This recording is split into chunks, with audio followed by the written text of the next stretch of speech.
बिन सफर बिन मंजिलों का एक रास्ता होना चाहता हूँ। कहीं दूर किसी जंगल में ठहरा दरिया होना चाहता हूँ। एक जिंदगी होना चाहता हूँ बिना रिश्तों और बिना रिवाजों की, दूर आसमान से गिरते झरने में कहीं खोना चाहता हूँ। नमस्कार दोस्तों, मैं भारती विद्यासागर आज फिर से प्रस्तुत हुई हूँ आप सभी के सामने अपने शो व्हाट वेंट राइट में। आप सभी का बहुत बहुत अभिनंदन करती हूँ। हम सभी जानते हैं सिनेमा जनसंचार मनोरंजन का एक लोकप्रिय माध्यम है। जिस तरह साहित्य समाज का दर्पण होता है, उसी तरह सिनेमा भी समाज का प्रतिबिंब होता है। भारतीय युवाओं में प्रेम के प्रति आकर्षण उत्पन्न करने की बात हो या सिनेमा के कलाकारों के पहनावे के अनुरूप फैशन का प्रचलन, यह सभी समाज पर सिनेमा के प्रभाव डालते हैं। उत्तर प्रदेश एक ऐसी जगह है जिसने बहुत नेताओं और अभिनेताओं को जन्म दिया है। उन्हीं में से एक निर्देशक जो कानपुर में जन्मे, मुंबई में आए एक विजन के साथ, वह international school of business and media Pune के मीडिया प्रबंधन के छात्र रहे। एक प्रोमो डायरेक्टर के रूप में जुड़े रहे काफी टाइम तक, और 2013 में उन्हें जब उनकी best marketing campaign pro max BDA का अवार्ड मिला, शायद वो एक मोमेंट था जब उन्होंने रियलाइज किया I can do much more better than this.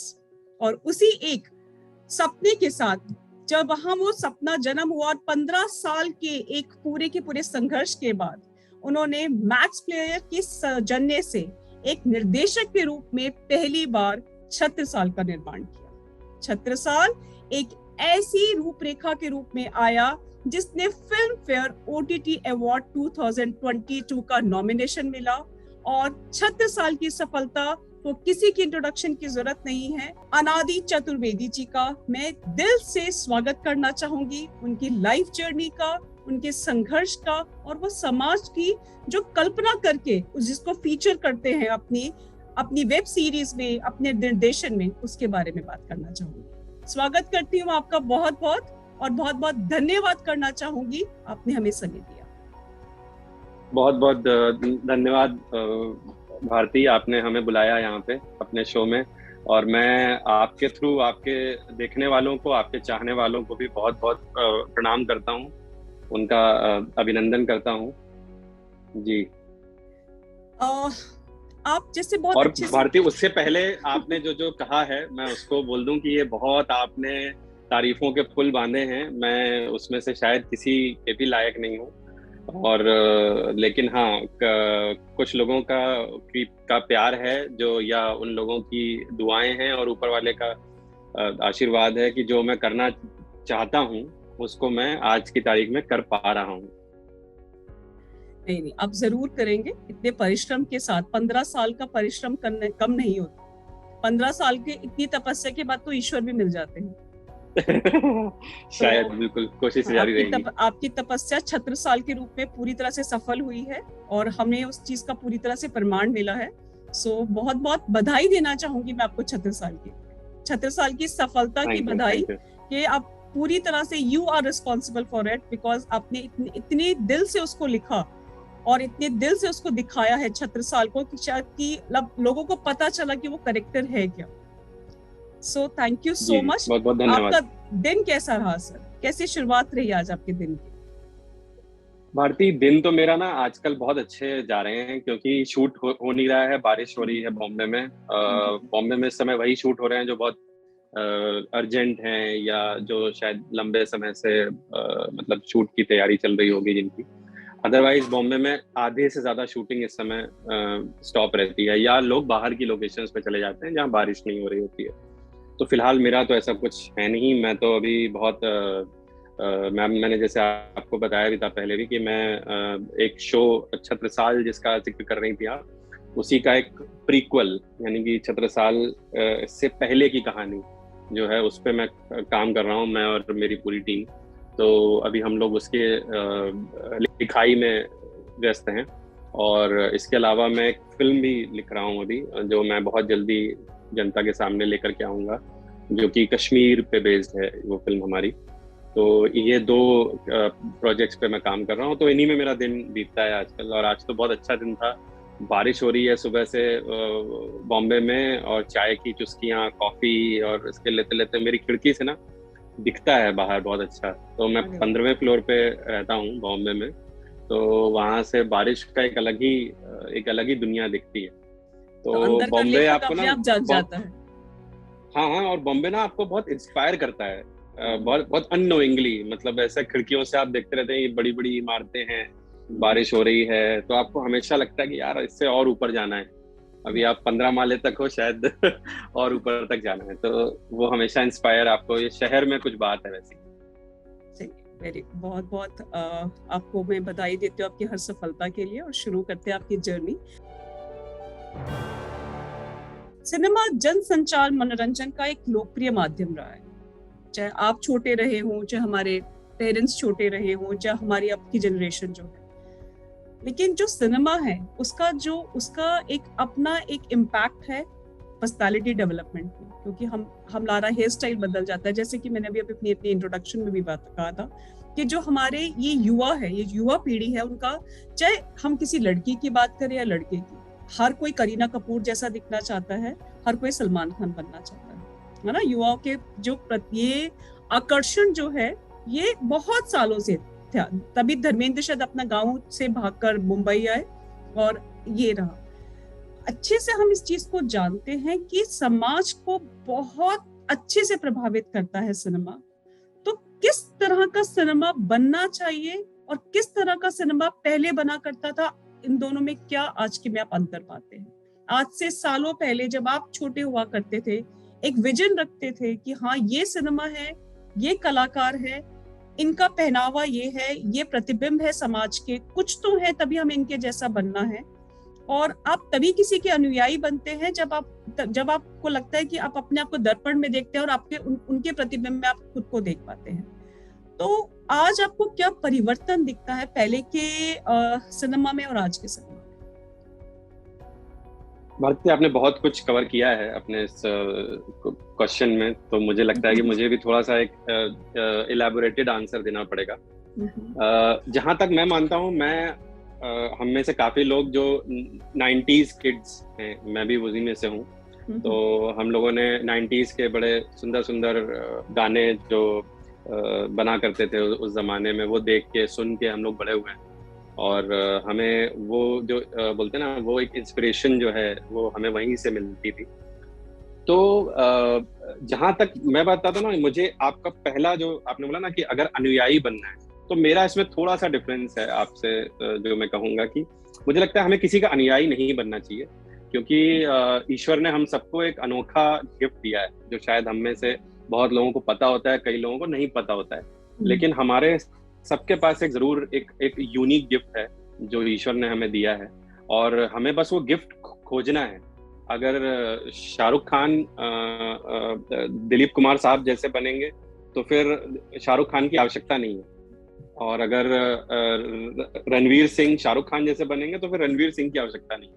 तो मुझे लगता है कि हम सभी को, चाहे वो एक्टर है, डायरेक्टर है, या इस फील्ड से नहीं भी हैं, जीवन में मुझे लगता है कि कभी भी किसी का अनुयायी उससे इंस्पायर होना चाहिए। उनसे क्या वो अच्छा कर रहे हैं, हमारे कैरेक्टर में या हमारी जिंदगी में अगर कुछ अच्छा ऐड कर सकते हैं, हम अपने अंदर इनकलकेट कर सकते हैं, तो हमें जरूर करना चाहिए।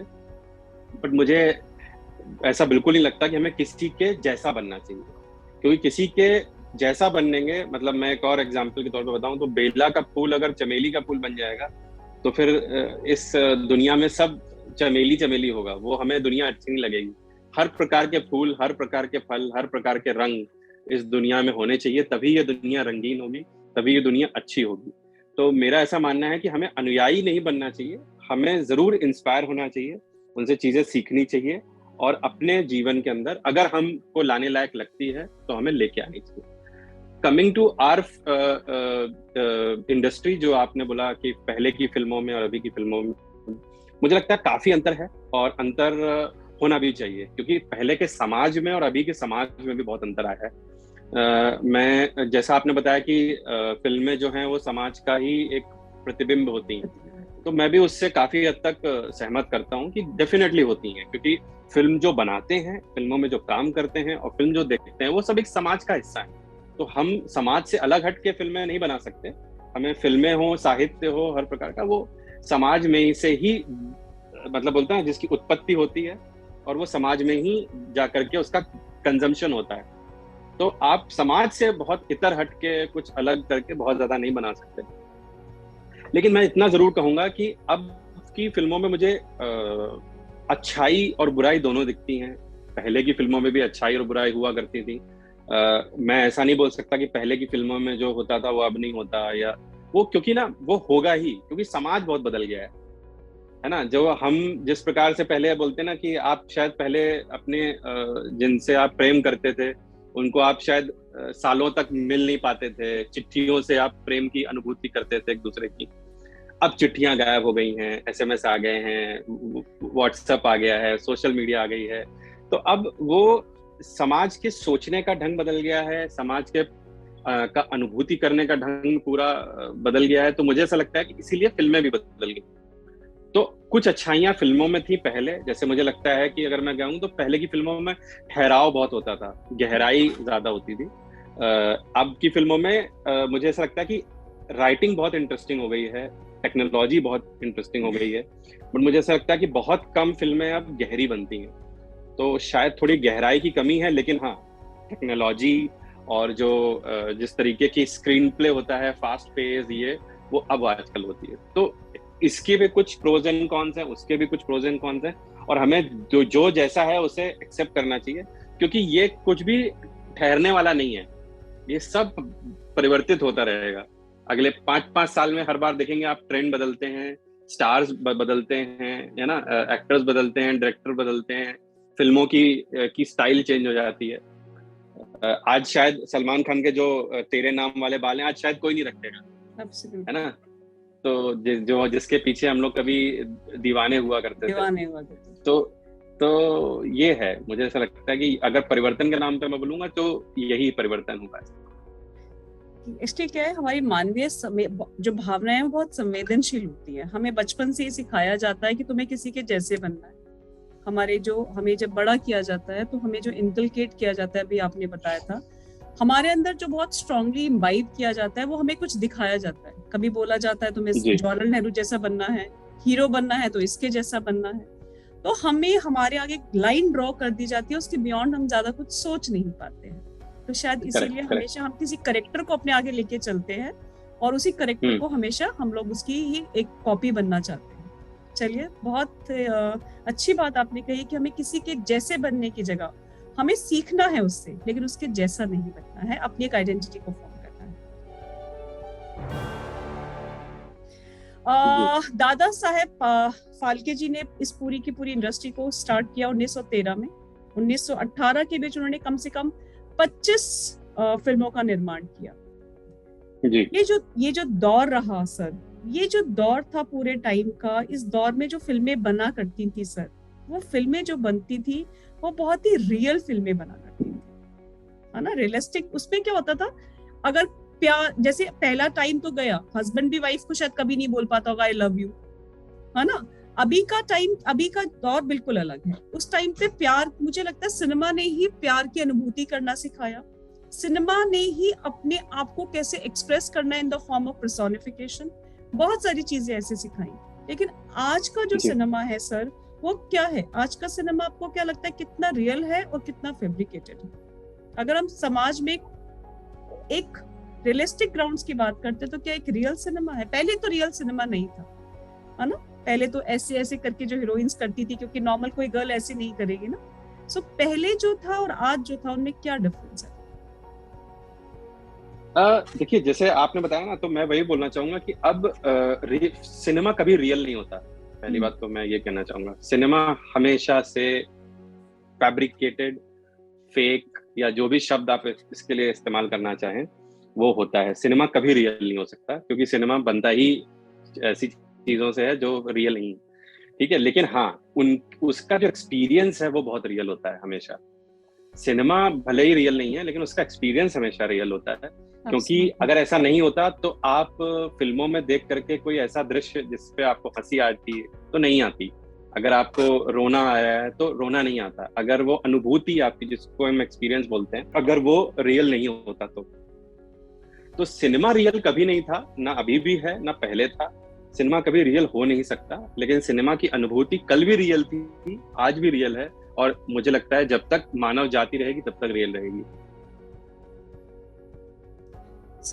पहले टाइम पे जो मूवीज बनती थी वो ज्यादातर बनती थी प्रेम पे आधारित होती थी, बहुत ही, या शायद मेरे को लगता है राजा हरिश्चंद्र एक मूवी बनी थी। मैं थोड़ा सा आपसे डिफर करूंगा, क्योंकि ना मुझे ऐसा लगता है कि पहले फिल्में ना बड़ी मोनोटोन थी। मुझे ऐसा लगता है कि या तो दौर आते गए, मतलब जैसे 60s आया तो एक टाइप की फिल्में बनी, 70s आया तो एक टाइप की फिल्में बनी, 80s आया तो उसमें माँ है, दो भाई हैं, उनमें वो है, और समाज को कैसे, गरीब को कैसे ये करना है, मतलब एक हमेशा एक गरीब होगा, ठीक है, गरीब को कैसे उठाना है ना, समाज के किसी एक बड़े प्रभावशाली वर्ग के खिलाफ उसको क्रांति करनी है। इस प्रकार का सिनेमा आया। फिर 90s में जैसा आपने बताया कि प्रेम पूर्ण सिनेमा आया, लव वाला सिनेमा आया, जिसमें शाहरुख खान का जन्म हुआ। मैं बोलूंगा कि इंडियन फिल्म इंडस्ट्री को उसका सबसे बड़ा सुपरस्टार आज की तारीख में मिला। तो ये दौर हैं, मैं बोलूंगा भारती अगेन, कि ये दौर हैं, ये बदलते रहेंगे। जैसे हमारी समाज की सोच बदलेगी वैसे वैसे सिनेमा भी बदलता रहेगा। तो हम ये नहीं कह सकते कि ये सिनेमा कैसा था, वो सिनेमा कैसा था, कि सिनेमा को उस, जैसे आप देखिए ना, जैसे आज आप सोच रही हैं किसी बारे में, शायद आप जब उस उम्र में थी, उस कालखंड में थी, तब आपकी सोच कुछ और रही होगी। अभी आपकी सोच, इंसान का व्यक्तित्व होता है, इंसान का डीएनए होता है हर एक आदमी का, टू ग्रो, टू चेंज, ठीक है। कोई उसकी इंटेंसिटी जो है ना वो कम या अधिक हो सकती है, कोई बहुत चेंज हो जाता है, कोई शायद थोड़ा चेंज होता है, लेकिन व्यक्ति हमेशा चेंज होता है। तो उसके थॉट प्रोसेस में चेंज आता है, और उस हिसाब से आपको सिनेमा वो वैसा लगने लगता है कि यार शायद जब हमने, दादा साहब फाल्के के समय में तो मैं जीवित नहीं था, मैं दुनिया में नहीं था, लेकिन जिन्होंने भी देखा होगा उनको ये कमाल लगा होगा कि यार ये हमने क्या देख लिया, मतलब क्या ऐसा स्क्रीन पे कभी दिखता भी है। तो उनके लिए तो वो अंदर क्या हो रहा है वो शायद बात की बात है, उनके लिए तो यही कमाल है कि हम ये देख क्या रहे हैं, ठीक है। और आज हम ऐसा देख रहे हैं कि यार ये VFX के ऐसे दौर में है जिसमें आपको असली क्या है, नकली क्या है, रियल शूट क्या है, क्रोमा क्या है, आप कभी नहीं बता पाएंगे।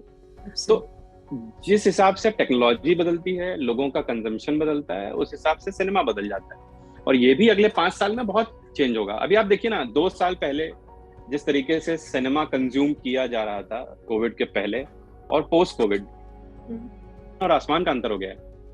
पूरी स्ट्रेटेजी प्रोडक्शन हाउसेस को, कंपनीज को चेंज करनी पड़ रही है, क्योंकि लोगों का कंजम्पशन पैटर्न एकदम अलग हो गया है। तो ये होगा और ये होता रहेगा, मतलब जैसा मैंने पहले भी बोला, ये होता ही रहेगा, और ये होना भी चाहिए, बिल्कुल होना चाहिए, क्योंकि जो चेंज है वो एक जीवन का नियम है।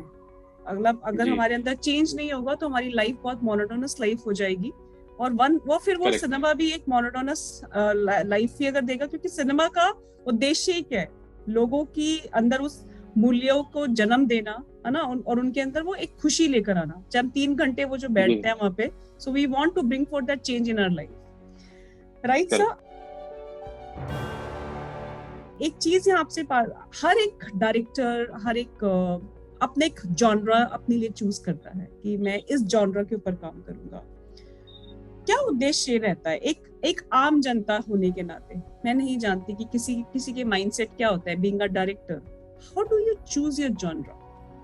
कैसे करते हैं कि मुझे मेरी जो मानवीय मूल्यों के ऊपर पिक्चर बनानी है, मुझे आजादी की लड़ाई के ऊपर बनानी है, धार्मिक मूल्यों पे बनानी है, आप इसको चूज कैसे करते हैं? देखिए, मुझे लगता है कि मैं चूज नहीं करता। आई थिंक कोई भी डायरेक्टर चूज नहीं करता होगा, क्योंकि ना मुझे ऐसा लगता है कि एज अ ह्यूमन बीइंग कुछ विषय ऐसे होते हैं, कुछ सब्जेक्ट ऐसे होते हैं जिनसे आप बहुत नेचुरली कनेक्ट करते हैं। आई एम श्योर आपका भी कुछ एज एन ऑडियंस, जैसे आपने बोला कि एक नॉर्मल ऑडियंस में से भी, जैसे मेरे अपने परिवार में कई लोग हैं, पिताजी हैं, माताजी हैं, मेरी मम्मी को एक प्रकार की फिल्में देखना पसंद है, मेरे पिताजी को दूसरे प्रकार की फिल्में देखना पसंद है, किसी को फिल्में देखना ही पसंद नहीं है। तो हर टाइप के लोग हैं। तो जैसे ही जैसे उनके लिए एक होता ना कि एक, जैसे जॉनर की बात करी आपने, तो जॉनर से आप कनेक्ट कर जाते हो, यार मुझे कॉमेडी देखना अच्छा लगता है। या एक आदमी होता है जिसको सिर्फ फिल्में देखना पसंद है, उसको मतलब ही नहीं है कि वो कॉमेडी है कि एक्शन है कि ड्रामा है कि क्या है। तो मुझे ऐसा लगता है ना कि एज अ डायरेक्टर से पहले आप एक इंसान हैं जिसको एक प्रकार के विषयों में इंटरेस्ट होता है। तो आप देखेंगे कि जिस प्रकार का वो इंसान है उसी प्रकार की उसकी फिल्में होती। मैं ऐसा मानने को तैयार नहीं हूं कि आप इंसान कोई और हैं, आप फिल्में कुछ और बना रहे हैं। क्योंकि ना ये बड़ा वैसा ये चीज है, ये बहुत आत्मा की चीज है। ये कोई भी आर्टिस्ट होता है ना, कोई भी आर्टिस्ट हो, मतलब फिल्म के लिए आर्टिस्ट होना जरूरी नहीं है कि आप फिल्म में ही काम करें तभी आप आर्टिस्ट हैं। एक आर्टिस्ट एक वो भी है जो एक पेंटर है, एक जो बढ़ई है जो कुछ बना रहा है, कुम्हार भी एक आर्टिस्ट है। तो जो भी एक आर्टिस्ट है ना, वो आत्मा से ही चीजें बना सकता है। बिजनेस में मतलब माता लक्ष्मी में और माता सरस्वती में यही एक बेसिक अंतर है कि जो बिजनेस वाला है उसको शायद वो चीज आत्मा से नहीं, वो यहाँ से काम करते हैं तभी उनकी बिजनेस में प्रोग्रेस होती है एक टाइप की। और जो एक आत्मा वाला काम होता है, जो आर्टिस्ट जो यहाँ शायद दिल से करते हैं, तो उनके में अलग टाइप की प्रोग्रेस होती है। तो मेरा ये कहने का मतलब है कि हम जॉनर कभी, मैं तो पर्टिकुलरली अपनी बात जरूर कर सकता हूँ कि मैं कभी चूज नहीं करता। हाँ, विषय जरूर होते हैं कि इस प्रकार के विषय मुझे बहुत अच्छे लगते हैं तो मैं एक पर्टिकुलर टाइप का विषय जरूर बनाऊं। इसका मतलब ये नहीं है कि मैं, अगर जैसे मैंने पहला शो अपना हिस्टोरिकल बनाया तो मैं अपना दूसरा तीसरा शो भी शायद हिस्टोरिकल बनाऊं, ऐसा इसका मतलब नहीं है। इसका मतलब ये जरूर है कि एक पर्टिकुलर टाइप की चीजें मुझे पसंद है, तो मुझे लगता है कि मैं इर्द गिर्द उसके कहीं ना कहीं जरूर घूमूंगा। और एक अच्छा डायरेक्टर वो है जो, मुझे ऐसा लगता है कि जो अपने आप को फ्री फ्लो रखे, या एक अच्छा आर्टिस्ट वो है जो अपने आप को फ्री रखे टू चूज एनीथिंग। मैं मतलब जैसे फॉर एग्जांपल मैं सिर्फ फिल्मों से ही अपने आप को एक्सप्रेस नहीं कर सकता। मेरे पास ऐसा भी मीडियम होना चाहिए कि मैं शायद एक स्केच बना के भी अपनी चीज बता पाऊँ, एक किताब भी लिख पाऊँ, ठीक है, एक वीडियो भी बना पाऊँ, फेसबुक पे भी कुछ कह पाऊँ। तब जाकर के मुझे लगता है कि आपका एक्सप्रेशन एक वो बनता है और आप अलग अलग विषयों से कनेक्ट करते हैं। तो बिल्कुल ऐसा होता है। और मुझे लगता है अच्छे डायरेक्टर्स वही हैं जिन्होंने, जैसे मैं स्टीवन स्पीलबर्ग की बात करूं, ठीक है, जिन्होंने, आई थिंक इस दुनिया में कोई भी ऐसा जॉनर नहीं होगा जिन्होंने अटेम्प्ट नहीं किया और सक्सेसफुली अटेम्प्ट नहीं किया। बहुत जबरदस्त उन्होंने काम किया है। तो मुझे ऐसा लगता है ना कि ये जरूर आपके अंदर आपको एक ओपननेस होनी चाहिए कि आप किसी भी विषय को पकड़ के उसके ऊपर कुछ कर पाए, अगर आपका दिल गवाही करे। नादी, बहुत ही अच्छे से आपने इस चीज को एक्सप्लेन किया, क्योंकि हम लोग हमेशा से, हमें लगता है कि एक तरह का ट्रेंड चलता है, बायोपिक बनना शुरू हुआ तो बायोपिक लोग बनाने लग गए, है ना। तो इसीलिए मैंने एक क्वेश्चन आपसे रेज किया कि क्या हम एक प्रकार की मूवीज को ही अपना उद्देश्य रखते हैं या अपने अकॉर्डिंग, अपनी चॉइस के अकॉर्डिंग हम कुछ चूज करते हैं। एक चीज यहाँ पे ऐतिहासिक पात्रों की बात की जाए, बहुत कम, काफी टाइम से, जब से वेब सीरीज स्टार्ट हुई, नेटफ्लिक्स आया, ये चीजें आई, ऐतिहासिक पात्रों के ऊपर शायद ही किसी ने सोचा होगा मूवी बनाने के लिए। जिस तरह का रूपरेखा की रचना की गई, तो शायद हम लोग एक परिवार के साथ में, है ना, एक नया ही मीडियम ऑफ सिनेमा हमने देखा, जहाँ पे हर तरह की लैंग्वेज, जो हम शायद हमारे लिए एक सामाजिक भाषा नहीं रहेगी, हम उसको देख रहे हैं, सुन रहे हैं, और जिसका एक और उसका बहुत ही नेगेटिव इम्पैक्ट भी देख रहे हैं। ऐसी सिचुएशन में आपने ऐतिहासिक पात्रों की पुनर्स्थापना करी, और कितना संघर्ष करना पड़ा आपको इस प्रोजेक्ट को एग्जीक्यूट करने के लिए। छत्रसाल की बात कर रही हूँ। जी, समझ गया मैं। तो जो आपका सवाल है बड़ा अच्छा है भारती।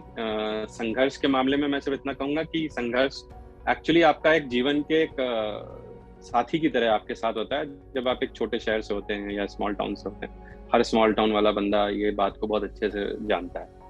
तो मेरे साथ कुछ यूनिक घटनाएं नहीं हुई, बल्कि मैं कहूँगा मेरा सफ़र कंपैरेटिवली थोड़ा आसान ही रहा, क्योंकि मैंने बहुत ज़्यादा स्टार्टिंग से स्ट्रगल का रास्ता नहीं चूज़ किया मैंने। हाँ, थोड़ा सा स्ट्रगल जो होता है कि एक बेसिक स्ट्रगल होता है कि आपको अपनी, क्योंकि मुंबई में कोई आपका जान पहचान का, मेरा तो नहीं था कोई भी, तो थोड़ा सा जो बोलते हैं ना कि 1-2 साल आपको बहुत ऐसी जगहों में रहना पड़ता है जो आप शायद कभी जीवन में आपने देखी नहीं होती हैं, देखना चाहते भी नहीं हैं, और ऐसे ऐसे लोगों से मिलना पड़ता है जो शायद मतलब आपको कुछ इंसान से भी नीचे समझते हैं। तो दुनिया थोड़ी सी बहुत अलग है, बहुत अजीब है जब आप स्ट्रगल पीरियड में होते हैं। लेकिन क्या होता है कि अगर आप उसको क्रॉस अच्छे से कर ले जाते हैं तो फिर ये शहर आपको देता भी बहुत है। और ये मैं अपने लिए कह सकता हूँ ये बात कि मैं सौभाग्यशाली हूँ कि मैं यहाँ पे मतलब मैं टिका रहा, और टिकने के बाद मुझे जो भी थोड़ा बहुत मिला वो शहर ने बहुत अच्छे से दिया, बहुत अच्छे से ट्रीट किया मुझे। तो संघर्ष तो बिल्कुल होता है और संघर्ष के लिए सबको तैयार रहना चाहिए। संघर्ष के मायने बहुत अलग है, लेकिन मैं इसमें थोड़ी सी बात बोलूंगा। मुझे संघर्ष कभी ना संघर्ष के जैसा फील नहीं हुआ, क्योंकि मेरे साथ मेरे दोस्त थे। मेरी जो जीवन संगिनी है रेचल, वो भी मेरे साथ शुरू से ही हैं। तो हम लोग कॉलेज से पढ़ के एक साथ आए, हम लोगों ने संघर्ष भी एक जीवन साथ किया। संगिनी है? मुझे लगा वो आपकी असिस्टेंट है। नहीं, वो मेरी जीवन संगिनी है। और मेरे साथ मेरी जो कंपनी है ARC मोशन पिक्चर्स, उसमें से अनादि फिर रेचल क्रिएशंस, तो वो मेरी कंपनी जीवन संगिनी के साथ लाइफ पार्टनर होने के साथ साथ बिजनेस पार्टनर भी हैं। Very good. तो जी, तो हम दोनों का संघर्ष एक साथ ही शुरू हुआ है और बहुत अच्छे वो पल रहे, क्योंकि मुझे ऐसा लगता है कि असली जीवन साथी वो है जो संघर्ष में आपके अगर आपके साथ है, तो फिर मान लीजिए कि जब आप जीवन के उत्कर्ष पे कभी होंगे तो वो आपके साथ कभी भी रहेगा ही। तो इस मामले में मैं बड़ा सौभाग्यशाली रहा। हम दोनों ने जीवन मतलब जो है संघर्ष एक साथ शुरू किया। उनका अलग स्ट्रगल रहा, मेरा अलग स्ट्रगल रहा, लेकिन हमें उस संघर्ष ने ना कभी परेशान नहीं किया, क्योंकि शायद हम दोनों एक दूसरे के साथ थे। और दूसरा क्या कहते हैं, मैं पर्सनली भी ना बड़ा संघर्ष को लेकर के कभी दुखी नहीं होता हूँ, क्योंकि संघर्ष किसके लिए है? संघर्ष तो मेरे लिए है ना। मैं कोई ऐसा जन आंदोलन नहीं कर रहा था जिसके लिए मैं दूसरों के लिए कुछ कर रहा हूँ, या ऐसा कुछ भी नहीं था। मैं तो अपने लिए ही काम कर रहा हूँ। अपने लिए काम करना संघर्ष नहीं होता। तो वो रहा जीवन में। और मैं बहुत खुश भी हूँ कि क्या होता है ना, जब आप जीवन में ना बड़े निचले स्तर से उठ के आते हैं ना, तो आपको हर चीज गेन ही लगता है। जब आप जीवन में 4 रोटी खाते थे केवल, और वहां से आज आप एक अच्छे 5 स्टार होटल में जाके अपना बिल भी पे कर रहे हैं, खा भी रहे हैं, दुनिया घूम रहे हैं, लोगों से मिल रहे हैं, तो ये गेन ही है ना मेरे लिए। इसको मैंने खोया क्या? सब कुछ पाया ही है। तो मुझे ऐसा लगता है कि जीवन में कभी भी इस चीज को नहीं सोच के चलना चाहिए कि यार ये मैं क्या दिन देख रहा हूँ, क्या करने निकला हूँ, क्या कभी। अगर आपको अपने जो एक बार आपने पाथ चूज कर लिया, अगर उस पर पूरी तरह विश्वास है, पूरा भरोसा है और अपने आप पे पूरा भरोसा है, तो मुझे लगता है कि आपको संघर्ष बिल्कुल करना चाहिए। और संघर्ष ये सोच के करना चाहिए कि मैं ये अपने लिए कर रहा हूँ। इसको कभी भी मैं संघर्ष को ना गौरवान्वित नहीं करता। मैं कभी अपने स्ट्रगल को ग्लोरीफाई नहीं करना चाहता, क्योंकि वो बड़ी मूर्खता लगती है। बॉम्बे में एक्चुअली सब लोग जब आते हैं तो भाई देखिए, जो पैसे से बड़े लोग हैं वो तो बॉम्बे भी वैसे ही जाएंगे, दिल्ली भी वैसे ही जाएंगे, कलकत्ता भी वैसे ही जाएंगे, मद्रास भी वैसे ही जाएंगे।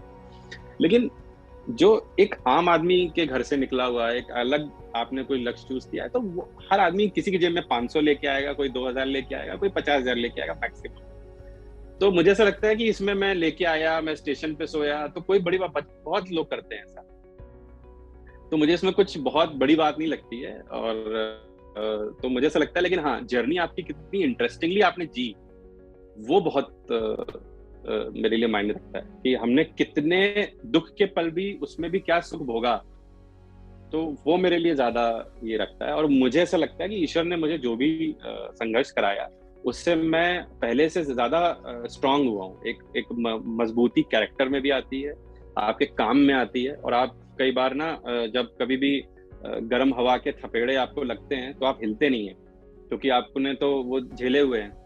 तो आपके प्रश्न के दूसरे हिस्से पे आता हूँ कि छत्रसाल जब हमने किया, तो एक इंडस्ट्री के बाहर का आदमी हूँ मैं। मेरे पिताजी से लेकर के पूरे दूर खानदान तक किसी का इंडस्ट्री से कोई लेना देना नहीं है। तो इसलिए किसी को भी इस इंडस्ट्री में आना आसान नहीं होता फॉर श्योर।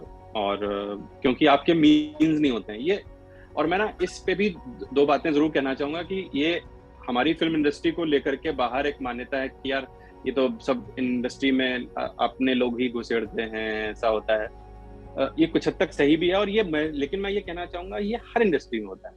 आज अगर मुझे कपड़े का बिजनेस करना है तो किसी गुप्ता एंड सन्स की ऐसी दुकान होगी जिसकी तूती बोलती है, या किसी, आज अगर आपको पेट्रोलियम के बिजनेस में जाना है तो मिस्टर अंबानी से बड़ा जाइंट नहीं है कोई वहां पे, तो आपको वहां खड़े होने के लिए मिस्टर अंबानी के साथ मुकाबला करना पड़ेगा।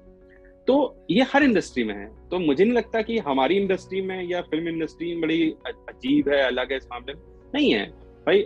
आज मैं किसी किताब पढ़ रहा था, उसमें बहुत अच्छी बात लिखी थी कि आपका जन्म जहां पे होता है ना, वो आपको एक ऑर्गेनिकली एक लेवरेज देता है, वो आपके हाथ में नहीं होता है। लेकिन कई बार जो आपका कंपटीशन होता है ना, वो पीछे जन्म से ही होता है। इसीलिए जो हम देखते हैं कि राजनीति में आरक्षण की बात होती है, वो उस लेवरेज के गैप को कम करने के लिए ही है कि मेरा इसमें वो नहीं है कि मैं एक स्मॉल टाउन में, कानपुर में जन्म लिया, ये मेरा दोष या मेरा गुण नहीं है, ये तो मेरे हाथ में ही नहीं है। ऐसे ही अगर मैं ये बोलूं कि किसी फिल्म स्टार के बच्चे का जन्म उसके घर में हुआ, तो ये उनका भी विचारों का कोई गुण दोष नहीं है इसमें। लेकिन हाँ, वो हमसे बहुत साल पहले इस शहर में रहे हैं, ऐसी इंडस्ट्री के बीच में रहे हैं। मेरे पापा के दोस्त एक प्रकार के थे, उनके पिताजी या माताजी के दोस्त एक प्रकार के हैं, तो उन्होंने वो माहौल बचपन से देखा होता है, तो इसलिए उनके लिए वो इजी होता है थोड़ा। तो ये हर एक के लिए जरूरी नहीं है कि आप इसलिए अपने आप को सिर्फ पीछे रख लें कि अरे यार मैं तो वहां पैदा नहीं हुआ, मेरे लिए तो सफर बहुत मुश्किल है। आपको जीवन में करना क्या है, आई थिंक वो सबसे ज्यादा इम्पोर्टेंट है। और अगर एक बार आपको उसकी धुन है तो फिर मुझे नहीं लगता कि कोई भी आपको रोक सकता है। इस इंडस्ट्री ने सारे बाहर वालों को ही बहुत बड़ा सुपरस्टार बनाया है, अगर आप देखेंगे तो, फ्रॉम दिलीप साहब to Shahrukh Khan to Amitabh Bachchan to everyone.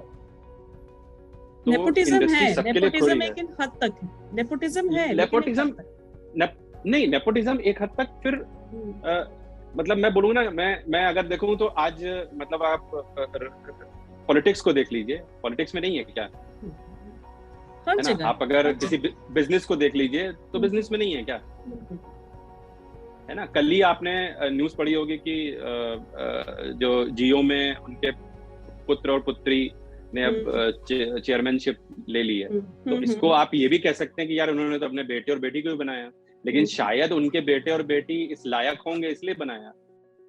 तो लायकी तय करना हमारे हाथ में नहीं है, लायकी तय करना वक्त के हाथ में है और ऑडियंस के हाथ में है।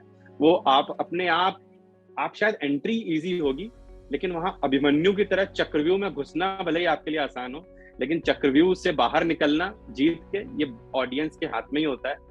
और आप देखेंगे कि जितने भी लोग इस चक्रव्यूह में अक्षम थे, वो कभी भी चक्रव्यूह से बाहर नहीं आ पाया जीत के। तो मैं इसमें कोई ये नहीं मानता कि बिल्कुल होता है संघर्ष, आपका संघर्ष शायद 2 गुना 3 गुना होगा उनसे, लेकिन अगर आपके अंदर उनसे 2 गुना और 3 गुना टैलेंट है तो वो संघर्ष फिर आपके लिए कोई मायने नहीं रखता। बिल्कुल एग्री करती हूँ। अगर नेपोटिज्म इतना ज्यादा सक्सेसफुल होता तो ऐसे बहुत सारे एग्जाम्पल्स हैं जिनके फादर्स बहुत ज्यादा अच्छे एक्टर रहे और एक्ट्रेसेस रही, लेकिन बच्चे कुछ बहुत अच्छा नहीं कर पाए, इवन इफ उनको अपॉर्चुनिटीज मिली, लेकिन फिर भी वो बहुत अच्छा नहीं कर पाए। सो ये नहीं कहा जा सकता कि nepotism can give you an opportunity, लेकिन आप कितना सस्टेन कर पाएंगे उन अपॉर्चुनिटीज के साथ, आगे कितना चल पाएंगे, वो आपके खुद के टैलेंट पे डिपेंड करता है। आपकी बात से बिल्कुल एग्री करती हूँ, लेकिन आपसे बात करते करते बहुत सारे सवाल मेरे अंदर आए। अपने परिवार के बारे में बताएं, अपने बचपन के बारे में बताएं। भारती, मेरा बचपन एक आम उत्तर भारत में जैसे हर बच्चे का होता है, मेरा वैसे ही है, कुछ बहुत अलग नहीं है। मतलब मेरा जन्म कानपुर में हुआ, जैसे आपने बताया।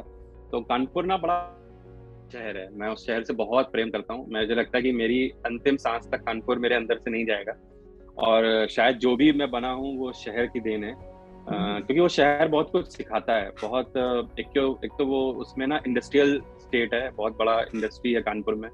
तो आपको बहुत सारे लोग दिखेंगे जो मतलब ना जो एक तरीके से बाहर से आते हैं, वहाँ शहर में काम करने के लिए और अपनी आजीविका के लिए। तो वो शहर में आपको ना बहुत सारा लेकिन वो शहर ना सबको समेट लेता है। मैं बहुत मतलब बताऊंगा ना, इतने प्यारा शहर है, लोग बहुत सीधे साधे मस्त लोग हैं। मतलब एक शहर का जो बोलते हैं ना वाइब, वो वाइब बहुत अच्छा है उस शहर का। तो मुझे तो बड़ी मजा आती थी, अभी भी मैं जाता हूँ तो बहुत मजा आती है। तो जन्म मेरा वहाँ हुआ, पढ़ाई भी वहाँ पे हुई।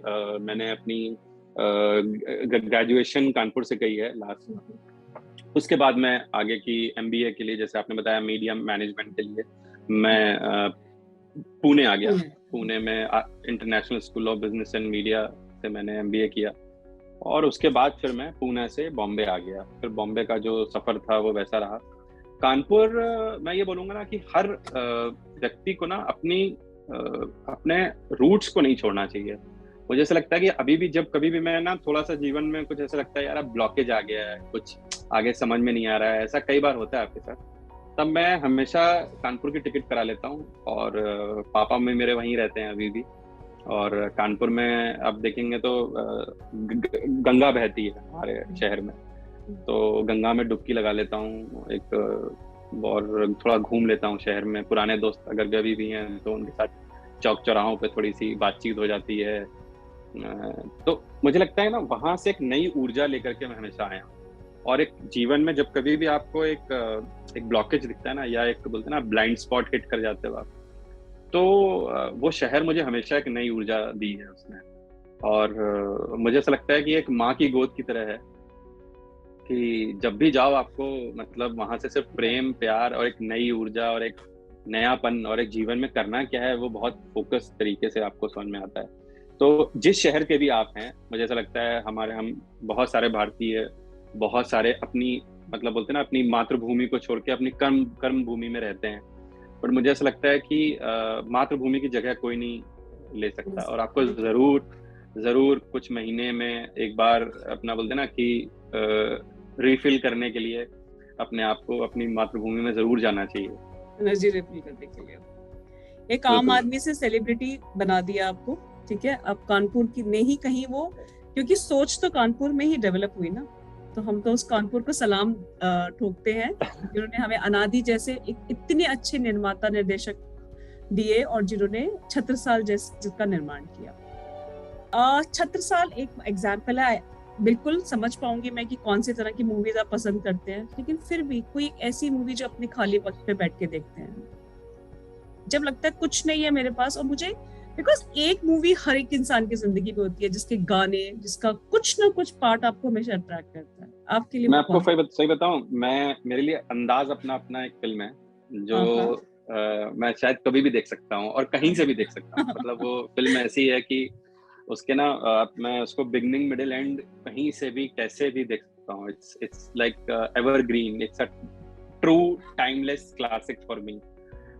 अंदाज अपना आई वुड से, मतलब हैंड्स डाउन वो फिल्म है जो मुझे ऐसा लगता है कि मैं कभी भी देख सकता हूँ और देखता भी हूँ। मतलब जब कभी भी ऐसा होता है कि कोई भी वो चाहिए होता है कि अरे यार अब क्या करूँ, या मतलब एवं ही देख लेता हूँ। इसके अलावा मुझे लगता है आज के टाइम की अगर फिल्म बोलूँ तो हेरा फेरी जो फिल्म आई थी वो मुझे बड़ी पसंद है।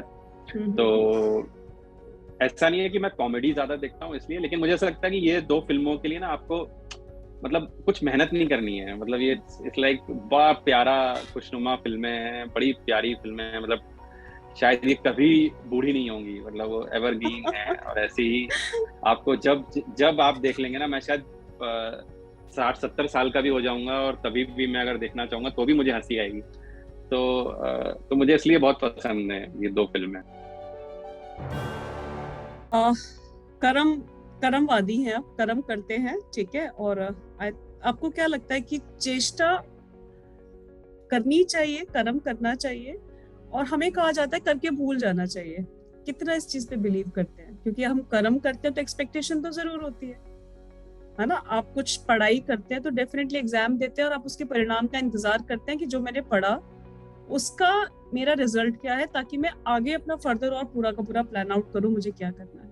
लेकिन हमें हमेशा से समझाया गया है, हमारी गीता में भी लिखा गया है कि कर्म करता जा, फल की चिंता मत कर। अनादि आपका नाम तो इतना ज्यादा धार्मिक नाम है, आप कितना इस चीज पे बिलीव करते हैं, इस सोच?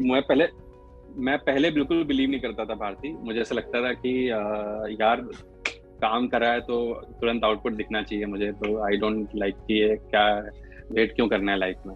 और मुझे ऐसा लगता है ना कि शायद जिंदगी ने सिखा दिया ये कि नहीं यार, कुछ भी तुम्हारे हाथ में नहीं है। इवन जो तुम्हारे अंदर सांसें जा रही हैं वो भी तुम्हारे हाथ में नहीं है, तो फिर तुम बाहरी चीज पे क्या कंट्रोल कर पाओगे जिंदगी में। आपका शायद, मुझे जैसा आपने बोला ना कर्म, तो एक ही चीज आपके कंट्रोल में है, मुझे ऐसा लगता है वो है आपके कर्म। वो आपके जीवन से जुड़े हुए कर्म हो, जो आपका नॉर्मल, जैसे मैं आपसे बात कर रहा हूँ तो मैं किस वे में आपसे बात कर रहा हूँ ये मेरे कंट्रोल में है। मैं किस तरीके की फिल्में बनाना चाहता हूँ वो मेरे कंट्रोल में है, कैसे बनाना चाहता हूँ वो मेरे कंट्रोल में। तो सिर्फ कर्म ही आपके कंट्रोल में है, बाकी एक्चुअली कुछ आपके कंट्रोल में नहीं है। जैसे मैंने आपको कुछ बोल दिया, आप मुझे पलट के क्या बोलेंगी वो मेरे कंट्रोल में नहीं है ना। ठीक है, तो मुझे जीवन ने ये सिखा दिया लेकिन कि यार तुमको ना बेटा तुम काम करते जाओ, क्योंकि कुछ और तुम्हारे कंट्रोल में तो है ही नहीं। इवन मैं आज वही बोल रहा हूँ कि मैं सांस ले रहा हूँ, ये भी मेरे कंट्रोल में नहीं है।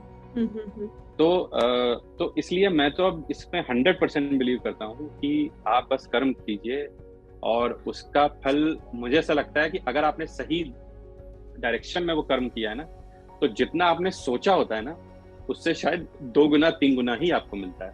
मेरे साथ तो ऐसा हुआ है। मैंने जब उसमें अपना दिमाग लगाने की कोशिश करी है ना कि मुझे तो इतना मिलना चाहिए और ऐसा होना चाहिए, तब मेरा नुकसान हुआ है।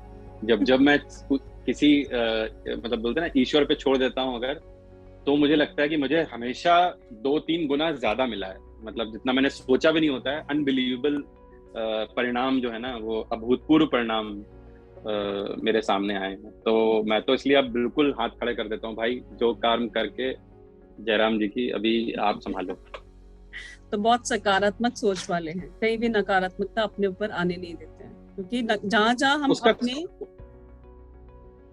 कोई नकारात्मकता रख के कोई फायदा नहीं है। नेगेटिविटी जो है ना वो आपको सिर्फ और सिर्फ दुख देती है और कुछ कर ही नहीं सकती उसके। मतलब ना उससे आपको कुछ भी नहीं मिलेगा और सिवाय दुख के।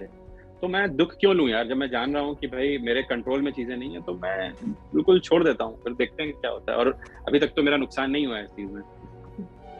चलिए अभी एक बात बताएं, पाइपलाइन प्रोजेक्ट्स हैं आपके, 36 साल का भी आप आई थिंक उसका सीक्वेंस नहीं है ये, आपने जैसे बताया ना, प्रीक्वल है, प्रीक्वल 36 साल के पूर्व की कहानी। हाँ, इसका प्रीक्वल है। So we are going to talk about what actually happened before that 36 साल। जी, कश्मीर पे भी बेस्ड एक आप पाइपलाइन पे आपके पास एक मूवी है, दोनों पे लिख रहे हैं। Very good.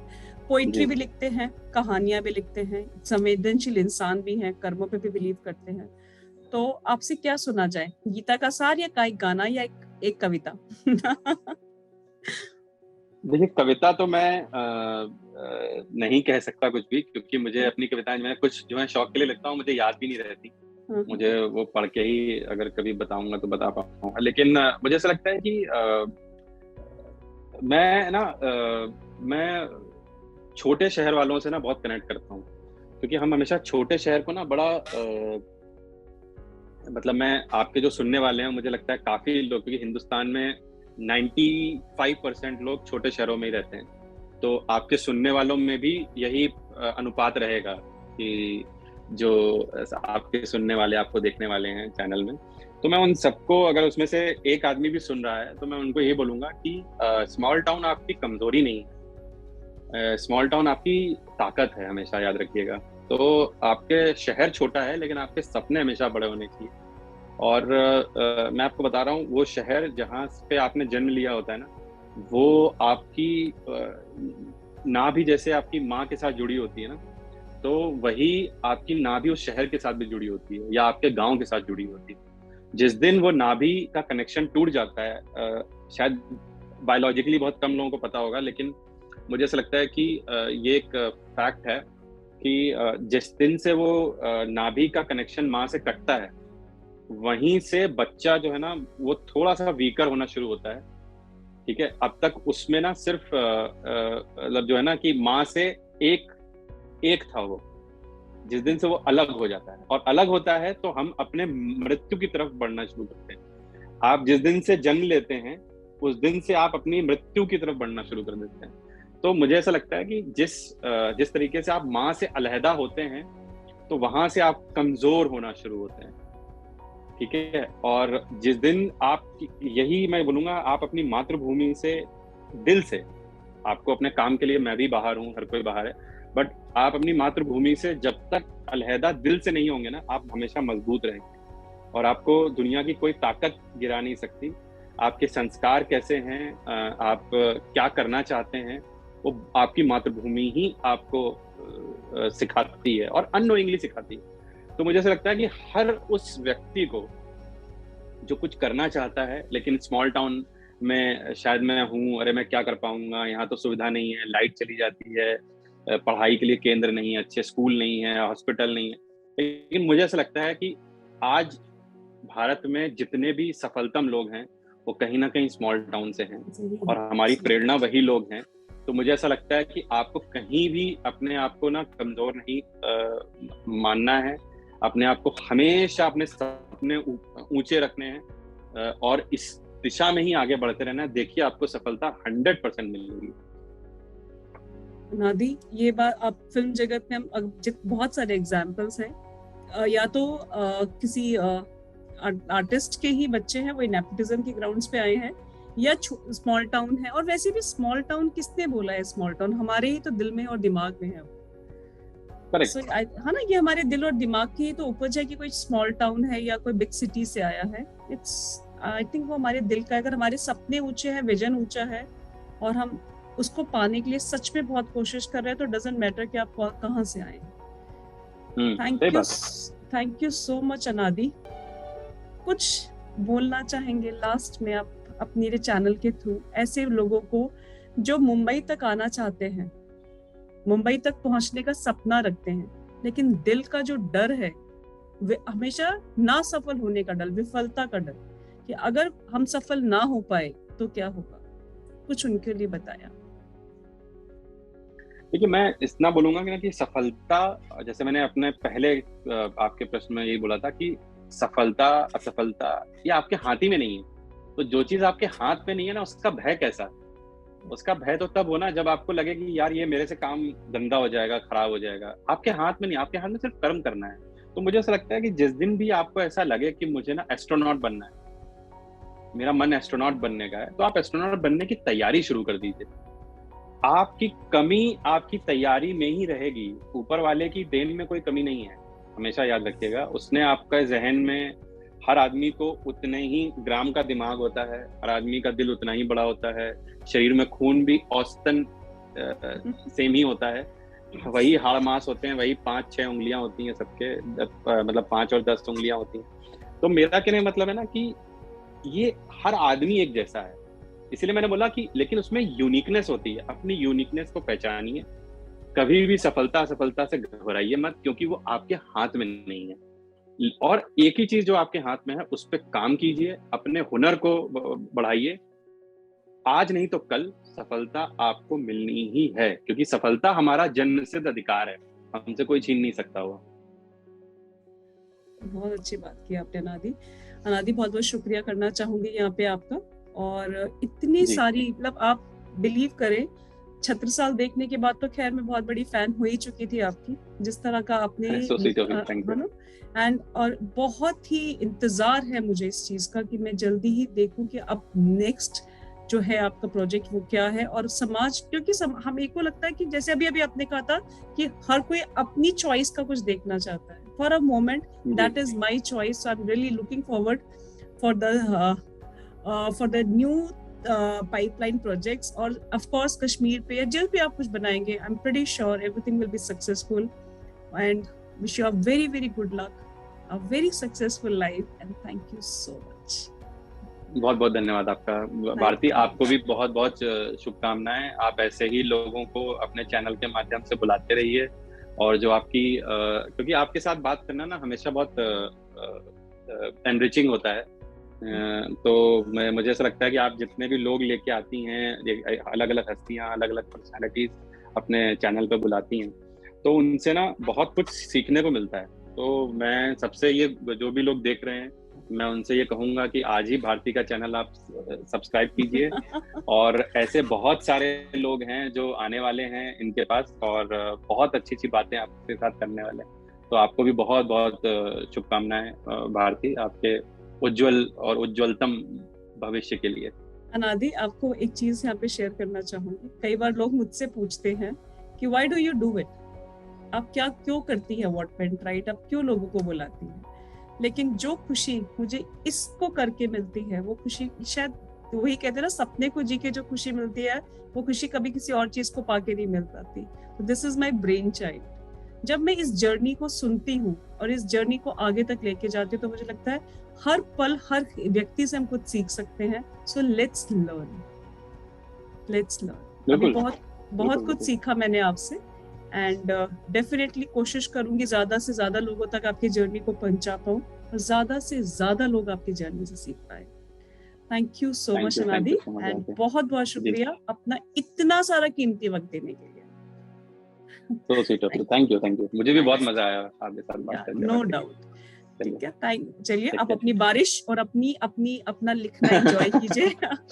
और जल्दी से हम देखेंगे छत्रसाल फिर से। और आशुतोष राणा जी को तो देखने के लिए हमेशा लोग बेचैन रहते हैं, तो आई होप कि वो भी अभी अपने बिजी स्केड्यूल से, आई थिंक उन्हीं के साथ बनेगा यही सेम चीज सब, या you are going to appoint somebody else? मैं इस पे अभी कोई टिप्पणी इसलिए नहीं कर पाऊंगा कि मैंने अभी तक लिखा नहीं है, तो उस रोल में जो फिट होंगे, जिस तरीके के किरदार उसमें निकल के आएंगे, तो फिर कास्टिंग और वो सब तब बात करेंगे हम लोग, आई थिंक।